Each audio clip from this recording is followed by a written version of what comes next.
Pushkin. On an evening in early December 2018, the young CEO of a cryptocurrency exchange reportedly dies while on his honeymoon in India. This death is not announced to customers for another month, and when they're told Gerald Cotton is the only person to hold the passwords to their funds, conspiracy theories grow, leaving some to wonder, could Gerald Cotton still be alive? Honeymoon, moving the body, all the missing money. It was like, but what happened? A Death in Cryptoland, available wherever you get your podcasts.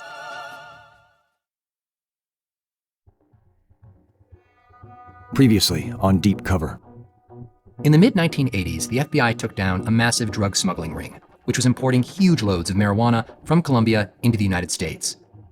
With the help of Agent Ned Timmons, the three ringleaders were caught and imprisoned. Case closed, or so it appeared, until one of the ringleaders, Stephen Kalisch, revealed that there was a silent partner, and he was none other than General Manuel Noriega, the ruler of Panama and a top CIA asset. This prompted congressional hearings and an indictment. Meanwhile, Ned was still busy at the FBI. Thanks to all of his undercover work, Ned still had all kinds of contacts in the drug world.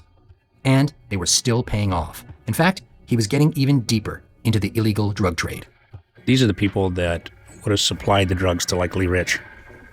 They're the people that controlled everything on the north coast of Colombia. At one point, Ned posed as a buyer, and he busted a smuggler who was bringing in cocaine and marijuana into the U.S. So, another win for Ned. And it also opened yet another door for him. Afterwards, Ned got a call from the smuggler's wife, a woman from Colombia. We'll call her Simone. Simone reached out to Ned because she wanted to help her husband. Basically, she wanted to get his sentence reduced or get him moved to a better prison. Simone had information to trade. So she contacted Ned, hoping to make a deal. She was connected with the biggest people in the cartels and talked a good game. She knew what she was talking about. She knew the right names. Ned was eager to work Simone's connections, but he was also leery about messing with the Colombians.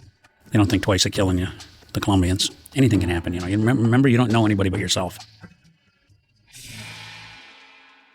So Ned had his concerns, but he's still interested in working with Simone, seeing where her connections might take him. He decided to ask his wife, Kathy Timmons, for help. At the time, Kathy was busy with her own work at the FBI, and she was pregnant with their second child.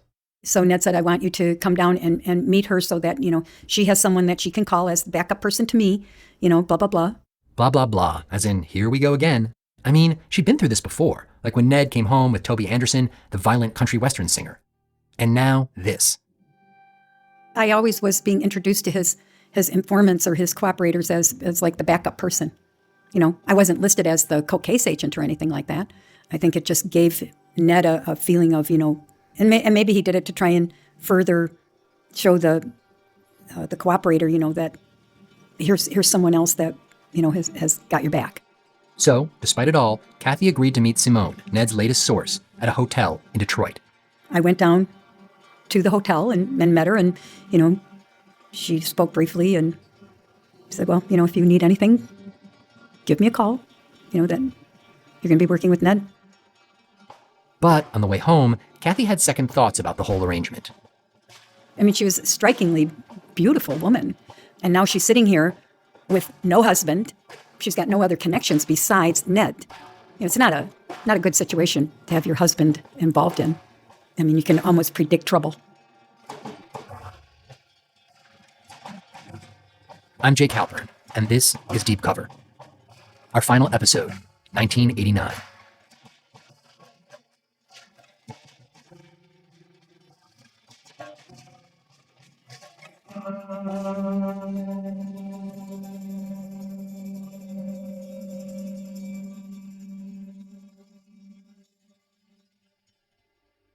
Yes. Hey, How are you? this is Jake. How are you? I'm okay, thank you. Can you hear me okay? That's Simone. There are a lot of details about her story that I can't share with you. I need to protect her identity. But here's what you need to know. After meeting Ned, she started brainstorming with him about what intel she could offer. She was still hoping to help her husband, who at this point was in federal prison in Michigan. Well, we started conversations, a lot of conversations. He was, as I said, a person that you could trust. But she was scared about ratting on the cartels. And ultimately, she got cold feet. It was too dangerous, so I didn't want to keep on going. And this meant she couldn't help her husband. But she actually kept meeting with Ned. And I think one of those days we were sitting in a restaurant. We felt attracted to each other. Simone says that she trusted Ned. More than that, that he seemed like a hero to her. That's the word she used. Well, because the way he moved, the way he talked, his security, his self-confidence, how mature he was, and those were things in his personality that I was attracted. Simone eventually told Ned that she was willing to connect him with other sources. She knew another Colombian who needed help, and he was willing to talk. Simone even offered to meet Ned in Venezuela and make the necessary introductions. They spent a week down there together. Oh, Jake. It's almost like the two of us were separated from the world. You know, we just sat around, drank wine, and talked about other stuff. And, well, she was intelligent. She was beautiful. You know, I mean, you walk through the airport with her and people were running into pilings and walls and desks staring at her, you know. I spoke with another FBI agent who was down in Venezuela with them. He told me that Simone was beguiling. He said, quote, "She didn't walk, she glided. She was quite the beauty, and she knew how to use it, too." This agent suspected that Ned and Simone were getting a bit too close, but he didn't say anything, in part because Ned was such a veteran at this type of work. Ned and Simone did have an affair. It actually started just a few months after they met. It was like an escape. An escape from what? An escape from drug cases and FBI and you know, stress and whatever. It was a release. It was almost like I didn't care anymore.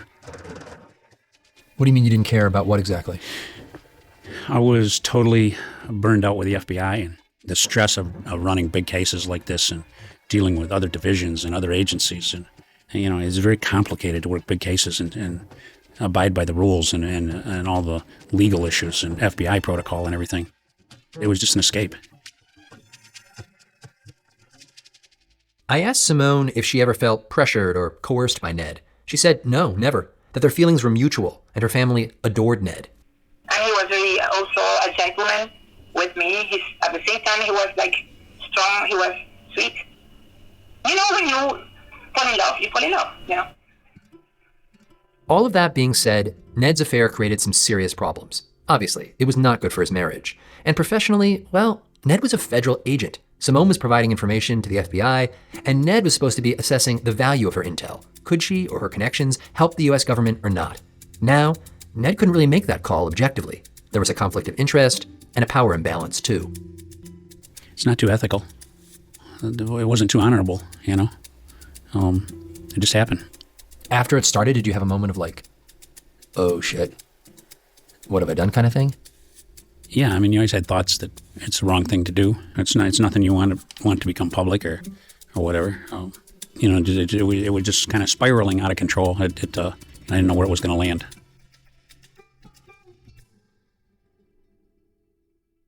While all of this was going on, Ned's biggest case, the one that helped spark congressional hearings and the indictment of Noriega, that case, was still simmering. The defendants in the case were all serving time. Mr. Beach Club, the gentleman smuggler, and the grocery guy. They're just counting the days and the weeks and the months. Until one day in mid-December of 1989, when something weird happens. On that day, Stephen Kalisch, the gentleman smuggler, says he was thrown into solitary confinement. Well, solitary, you have no access to television, radio. I mean, you get a blanket, pillow, food. You don't have contact with other prisoners. It's basically for protection. Stephen had been watching the news for weeks and had an inkling that something big was about to go down in Panama. You know, they've ratcheted up this whole thing about Noriega in Panama. It's in the news almost daily. Noriega's waving a fucking machete around. I mean, I'm watching him just fall to pieces, you know. I mean, the guy is off his rocker. For over a year, Noriega had been thumbing his nose at the U.S., basically saying, you guys want me gone, but you can't do anything about it. Remember, thanks in large part to this investigation and Stephen Kalisch's account, Noriega had been indicted as a drug trafficker. And it seemed like this indictment was now fueling something bigger, like the U.S. might actually take action. In his novel, Ned writes about how big a deal it would be if the U.S. could take down Noriega. Ned knew that very little of what he was doing made any real difference in the drug war. It was the cynicism that came with the territory. As long as there was demand, there would be people willing to run the risks of supply. As long as 20 million Americans were smoking dope, there would be dope in America. There would be cocaine and heroin, and for the pill poppers, there would be crooked doctors and false prescriptions. He knew that. But getting to a guy like Noriega would make a difference. Down in Panama, Noriega was presenting himself as the great defender of his country and its canal. He delivered impassioned speeches, hyping his role as the hero. Almost like PR stunts, the way a promoter might hype an upcoming fight between two heavyweights. And this is when Noriega appeared, wielding a machete as he spoke to a crowd.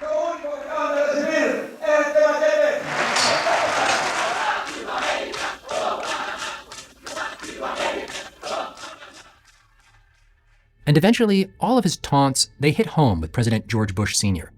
Part of the problem was optics. To the public, Bush sometimes came across as mild-mannered and even meek. When he was running for president, Newsweek even ran a cover story about Bush that would become infamous, called Fighting the Wimp Factor. And now, here was Noriega, the uber alpha male, waving his machete. Gradually, tension mounted.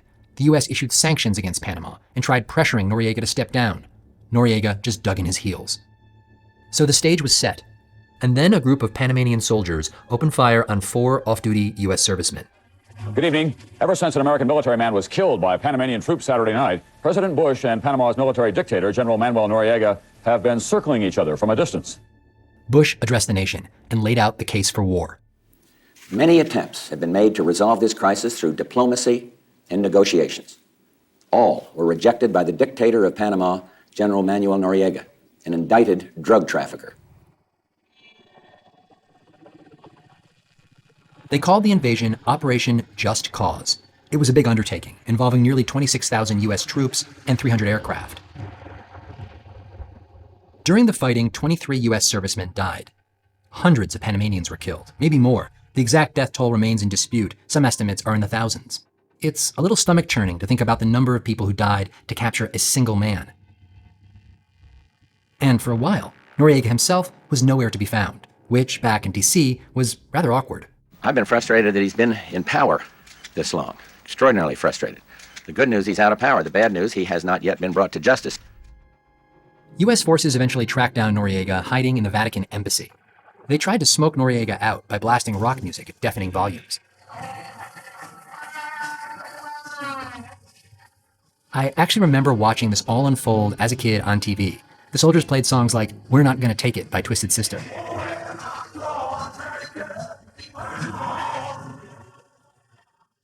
US generals eventually called off the tactic after Vatican officials complained.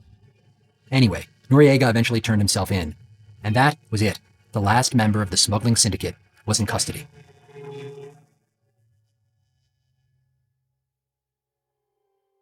After his capture, Noriega was flown to Miami, where he went on trial. He was found guilty and sentenced to 40 years in prison on 8 counts of drug trafficking, money laundering, and racketeering. Officially, that was the end of the story. Neatly packaged with a bow, Operation Just Cause, a righteous effort to take down a drug trafficker. But I gotta tell you, like so many people, I never really believed that this is why the US invaded.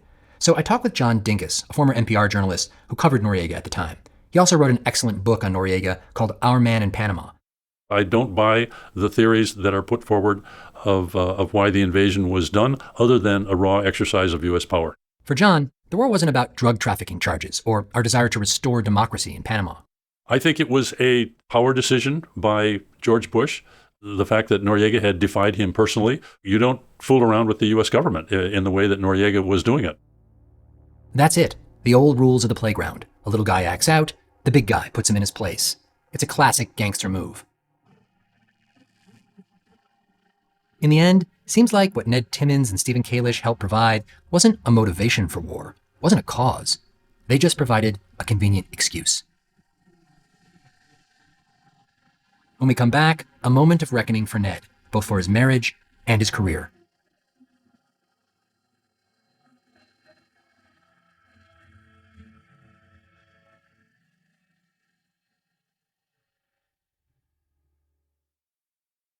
This past year has shown us that without your health, you have nothing. If you're not well, you can't work, look after yourself, or take care of your family. You can't enjoy the life you worked so hard to build. That's why you need to prioritize taking care of your long-term health today, before it goes from good to bad to worse. So invest in your long-term health with Forward. Forward is intelligent medicine with a personal touch. Their doctors are dedicated to catching top killers like cancer and heart disease early, before it's too late. And catching them early could save you tens of thousands of dollars in the long run. Everyone's health history is different, which is why Forward doctors personalize a health plan with you, based on your genetics, lifestyle, and biometrics, to achieve long-term results and ensure nothing gets missed. It's time to invest in a doctor that's invested in you. Go to GoForward.com today to protect your future health. That's GoForward.com. GoForward.com. Lost in the Sahara Desert, Lars has a craving. Water! Thanks to Salesforce Customer 360, the teams at Hydration Nation come to the rescue. The marketing team offers him a selection. Bubbly? And the service team suggests an upgrade. Oh, raspberry. With Salesforce Customer 360, all your teams unite around Lars to make him a happy, hydrated customer. Learn how to succeed from anywhere at salesforce.com/customer360. Months before the invasion, as the whole conflict between Bush and Noriega was still heating up, Ned was facing problems of his own. He'd been having an affair with his source, Simone, and he was still working with her, now down in Miami. At some point, he started to worry that his colleagues were spying on him. Like, he remembers this one day when he was driving around. I was starving, so I whipped around a few times and pulled into like a Burger King or something. And all of a sudden, here's what I believe was an agent comes running through the alley, and a prep radio fell out of his waistband. Then I look and I see him jump in a car, and pretty obvious FBI surveillance.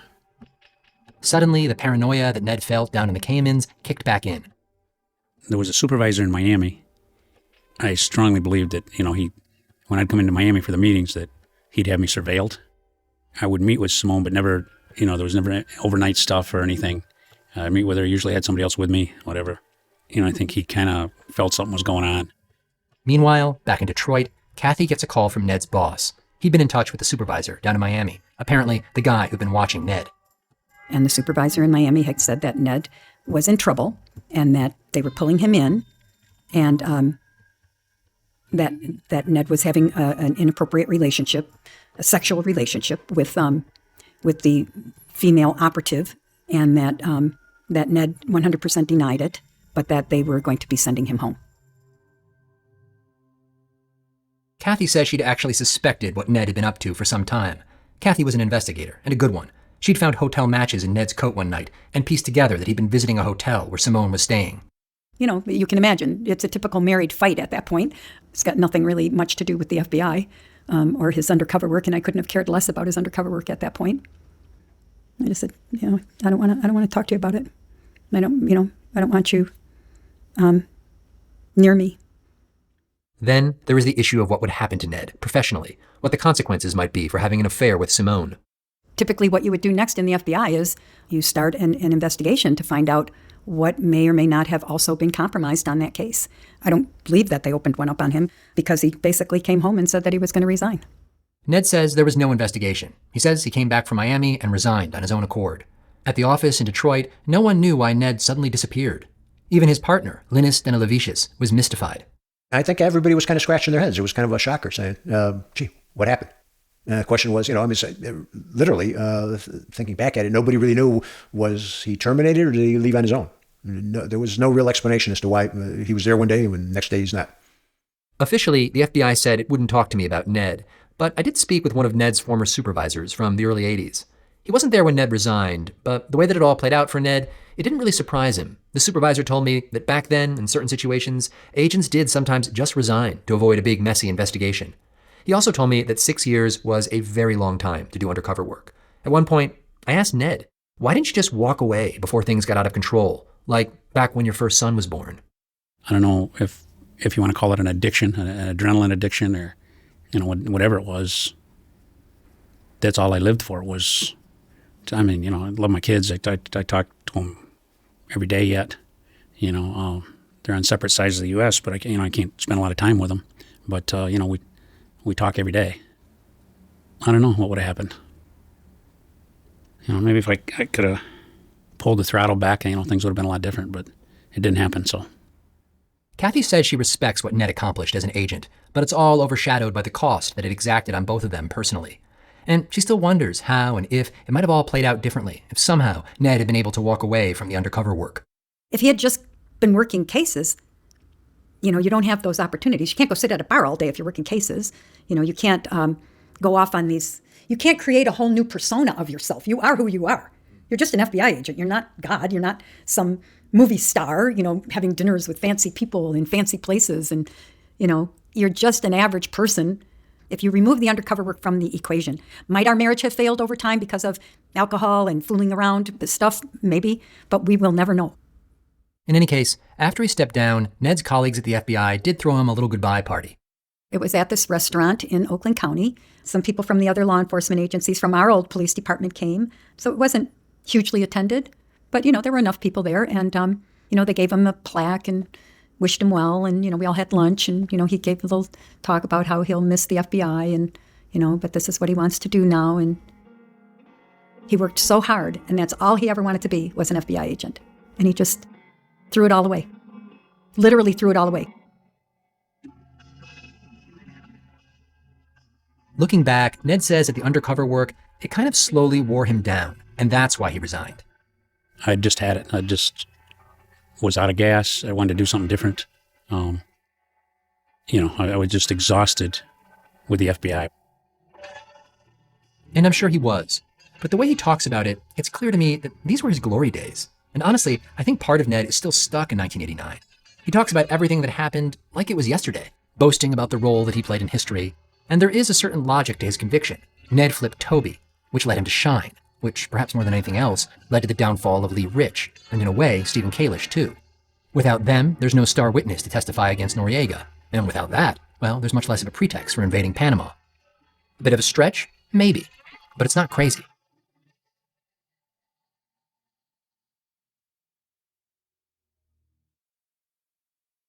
This past year has shown us that without your health, you have nothing. If you're not well, you can't work, look after yourself, or take care of your family. You can't enjoy the life you worked so hard to build. That's why you need to prioritize taking care of your long-term health today, before it goes from good to bad to worse. So invest in your long-term health with Forward. Forward is intelligent medicine with a personal touch. Their doctors are dedicated to catching top killers like cancer and heart disease early, before it's too late. And catching them early could save you tens of thousands of dollars in the long run. Everyone's health history is different, which is why Forward doctors personalize a health plan with you, based on your genetics, lifestyle, and biometrics, to achieve long-term results and ensure nothing gets missed. It's time to invest in a doctor that's invested in you. Go to GoForward.com today to protect your future health. That's GoForward.com. GoForward.com. Hi, it's Marlo Thomas. I host the podcast Double Date with my husband, Phil Donahue. We love interviewing other long-married couples about what makes marriages last. The conversations are fun and sexy and very personal. But you don't have to take my word for it. Here's what some of our listeners have said. Delightful, warm, entertaining, and really interesting. Marlo and Phil are exactly what we need. You know what? This is my new obsession. Feel all the feels. So beautifully done. The guests are interesting, surprisingly open about their personal lives, and hosts Marlo and Phil are charming. This is the best podcast I've ever had the pleasure of listening to. So nice to listen to a podcast about love, life, and real partnership. If you could use a little more love in your life, listen to Double Date from Pushkin Industries. You can find us wherever you get your podcasts.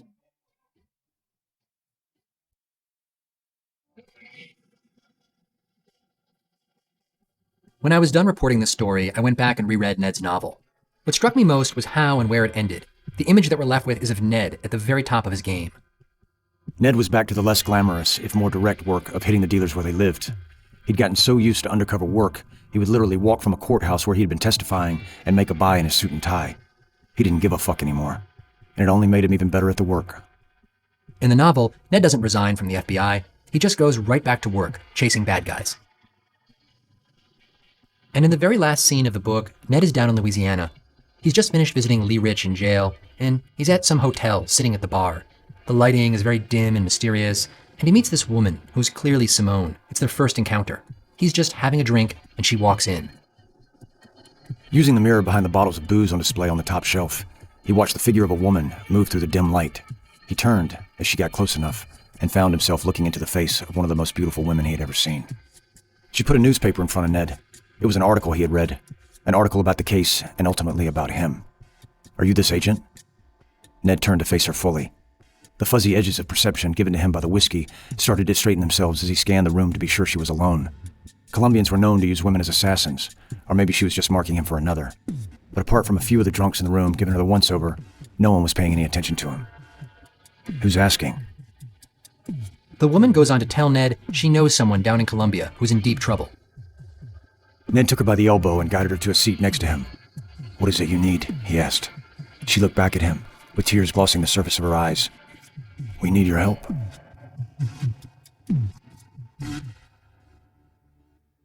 And that's how it ends. Kind of suddenly. I guess you could call it a cliffhanger, or a teaser for a sequel, but you get the basic idea. Ned is about to go off on another adventure to help this damsel in distress. While he never directly admitted it to me, I think Ned spends a fair amount of time thinking about how this all might have played out differently. In addition to his novel, he teamed up with different writers and cranked out 2 screenplays, one called Dope and the other called The Cayman Connection. Like the novel, they read kind of like alternate versions of history, parallel universes, with the same characters, but different outcomes. He had some guy that was writing some screenplay or something out in L.A., and I said, "Ned, the whole story doesn't make any sense unless you tell the end." it's really not a success story at all. I mean, sure, his cases might have worked out great, but, it is not a success story at all. And no one knows that better than Ned. Later on, I told Ned what Kathy said. Well, that could be looked at that way, Well, I mean, it took a toll. You take a psychological and a physical beating for all this stuff, so everything you pay a big price for. It's almost like I was on a rocket, and it's a matter of how high is that rocket going to go before it turns around and falls back to Earth. I don't know. That rocket was going to run out of gas one day. So maybe it did.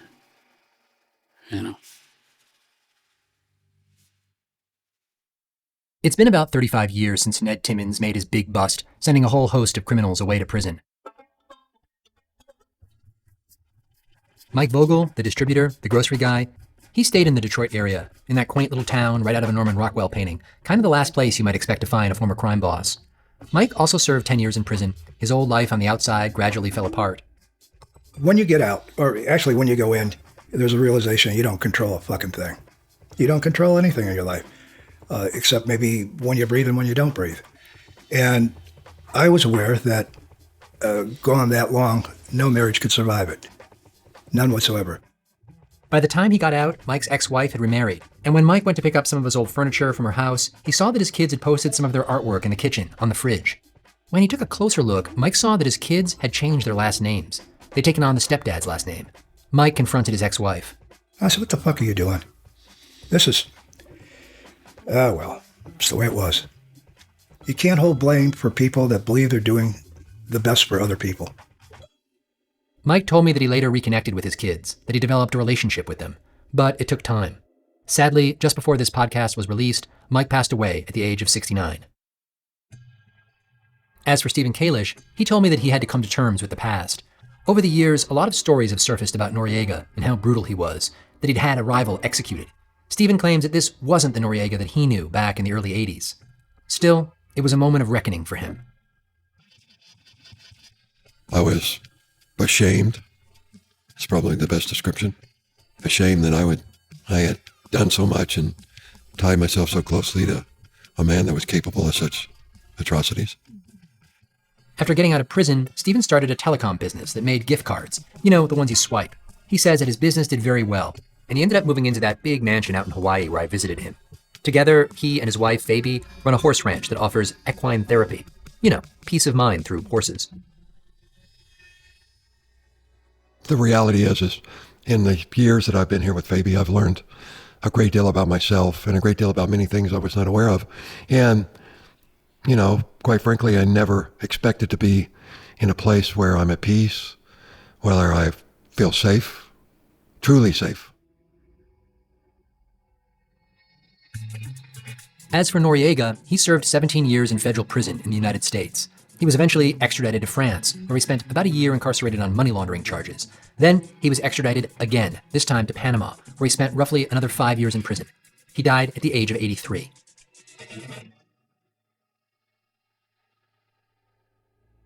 Lee Rich, Mr. Beach Club, he was supposed to do 30 years in prison. In the end, he served 10.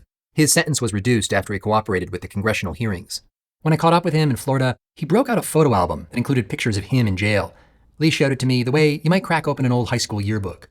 This is prison. This one. This is all of us in Lafayette, Louisiana in prison. That's the main players in all those trials with Vogel, Kalisch, and myself.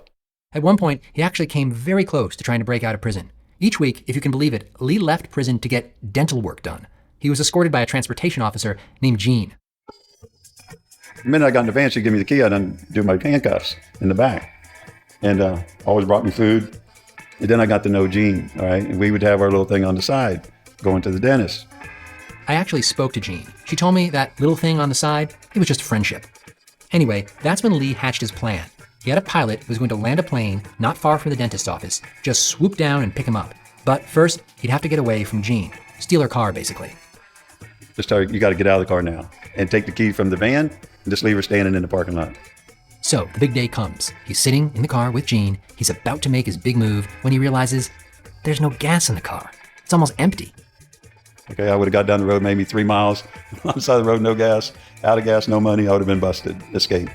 So I left it alone. I went back to the jail that night and cried my sorrows. And Lee also says he couldn't do that to Jean because he really cared about her, deeply in fact. He and Jean, they ended up getting married.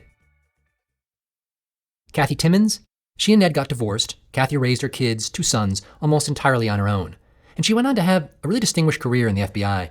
After 9/11, she worked under Director Robert Mueller to help set up an office that shared intelligence and worked with state and local law enforcement. She's retired now, never remarried. She still stays in touch with Ned. People were always surprised at, how much we always still talked over the many years, because I think we had so much that we knew about one another, and at the core what that's like, being a police officer, being an FBI agent, working these things, our families.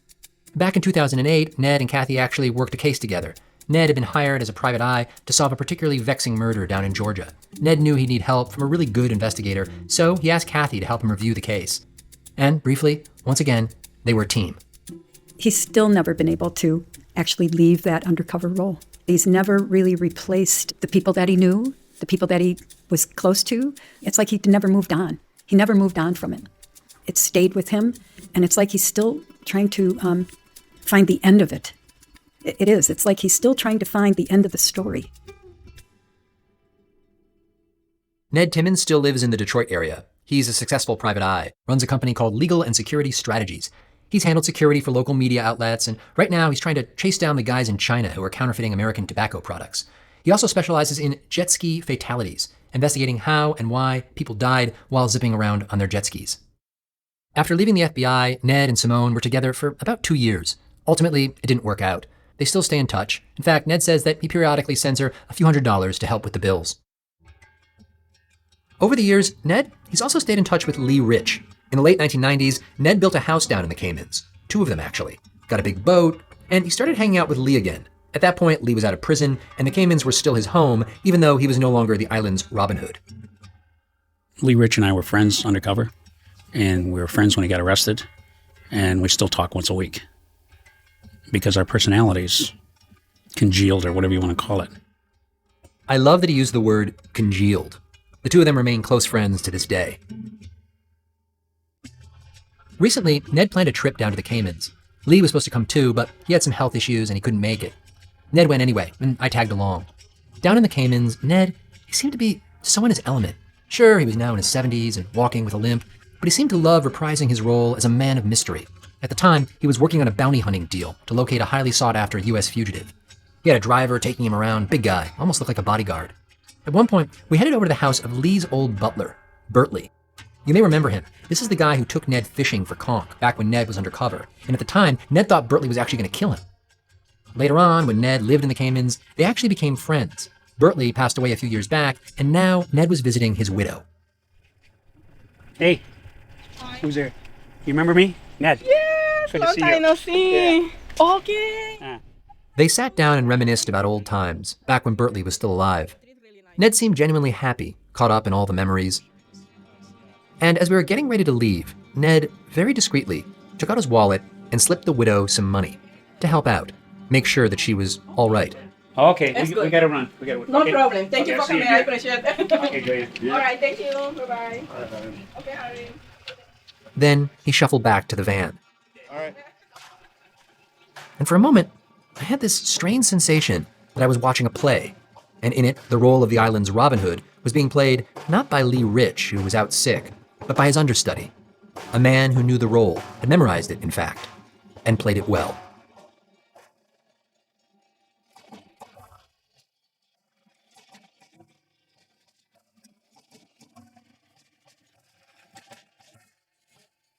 Deep Cover is produced by Jacob Smith and edited by Karen Chikirji. Our story editor is Jack Hitt. Original music and our theme was composed by Luis Guerra, and Flawn Williams is our engineer. Fact-checking by Amy Gaines. Mia Lobel is Pushkin's executive producer. Ned's novel is read by Walton Goggins. John Custer is Pushkin's art director, and our show art and character illustrations were drawn by Victor Curlo. You can see them at our website, deepcoverpod.com. The site was created by Tyler Adams. Special thanks to Julia Barton, Heather Fain, Carly Migliori, Lital Malad, Maya Koenig, Eric Sandler, Aggie Taylor, Khadija Holland, Zooey Gwen, and Jacob Weisberg at Pushkin Industries. The first version of Ned's unpublished novel was written by James Coyne and edited by Andrea McLaughlin.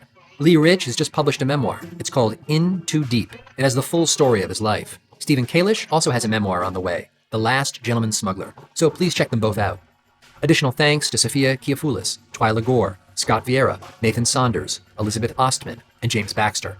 Tape syncs this season were by Elizabeth Eads, Barbara Sprunt, Robert Jimison, Audrey McGlinchey, Greta Weber, and Sean Colon. And a very special thanks to Jeff Singer at Stowaway Entertainment, who uncovered this story and thought I should tell it. I'm Jake Halpern.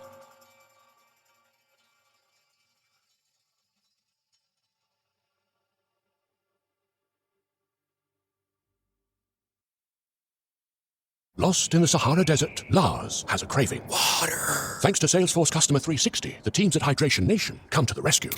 The marketing team offers him a selection. Bubbly? And the service team suggests an upgrade. Oh, raspberry. With Salesforce Customer 360, all your teams unite around Lars to make him a happy, hydrated customer. Learn how to succeed from anywhere at salesforce.com/customer360.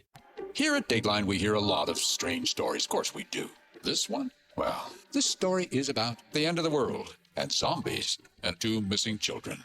From the people who brought you The Thing About Pam, I'm Keith Morrison, and this is Dateline NBC's newest podcast, Mommy Doomsday. Available now, wherever you listen.